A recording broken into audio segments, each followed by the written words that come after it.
It's Monday night and it's band night at Addington Workshops. For more than 100 years, brass band music has been part of the life of the workshops.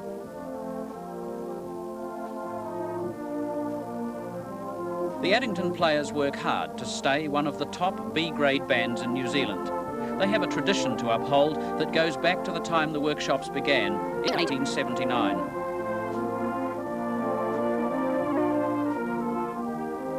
In the great railway age last century, there was an unending demand for engines and wagons and carriages.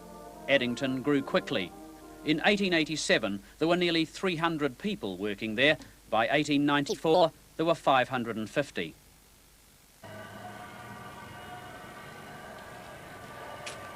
For more than 50 years, Addington built locomotives. It built hundreds of them. W192 behind me was the first one. All the major expresses in the 20s and 30s were hauled by Addington engines, hauling Addington carriages. Staff numbers kept rising. The workshops had a reputation for quality that was drummed into the dozens of apprentices who were taken on every year. We used to attend the apprentice school 2 to 3 hours a day, 2 days a week, and then we were working with tradesmen on the job. When the first 9 months we spent on the benches with an apprentice instructor. There was 8 of us, I think it was 8 in our group. And then from there we went into the car shop and worked on cars, and we went into various shops around the workshops, spending anywhere from 9 months to 12 months for the full 5 years. Addington people were proud people. It seemed their works would go on forever. But Addington Workshops is not the place it was. The old Addington Workshops is dying. In a few weeks, only 90 people will work here. There were once 1,200. Even in 1982, there were 900 people working here. Restructuring, government policy and reorganisation plans have virtually destroyed this place and the way of life that surrounded it. Every morning, there are fewer people to come through the front gates at 7:30. Redundancy and severance are a way of life now. People seem curiously relaxed about it, even as once vital parts of this community are swept away. The workshop's fire brigade has sold its piano, and it's selling or giving away everything else too. After 110 years, the fire brigade has been disbanded. Bob Macbeth's worked at Addington for 32 years. He's been a fire brigade volunteer for 27 of those years. The workshop's garden shop has closed as well after 44 years.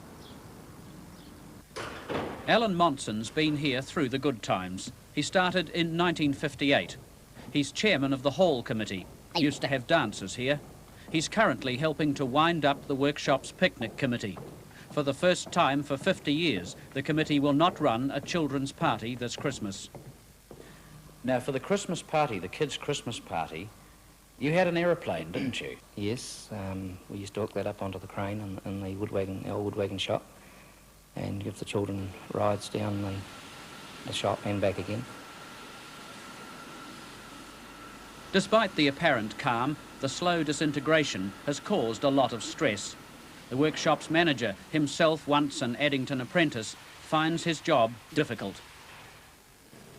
There are a lot of loyal railway people, Addington people, perhaps 13 to 40 years in the service, and I'm having to split those people up and select a team which is perhaps going to go forward into the future. In the workshop's medical centre, Sister Jane Dalzell has fewer and fewer injuries to deal with. The major problem is stress, really. Making decisions, whether to stay or go for the jobs or just take the voluntary redundancy. Because it's not forced redundancy, it's the stress levels are very high. What's the general morale level like, or atmosphere here at the moment? Very low indeed. They feel let down by the railways, a lot of the guys, especially after working here for 30 years. Addington's not going to die, but in future only 90 people will work here. They'll use only one building and mothball the rest. They'll build and rebuild rail wagons and carriages, and they'll take on private work. At the moment, staff are waiting to see who will have a job in the new workshop. The workshop is not limited to engineering. It'll be have a wider scope, and with the type of people that is in there, I believe it will be a success. This is a long-term future. The uncertainty at Addington is, over the last 18 months, certainly long-term doesn't have any meaning at all. The Addington workers can be forgiven if they're cynical about the future. They've been let down before.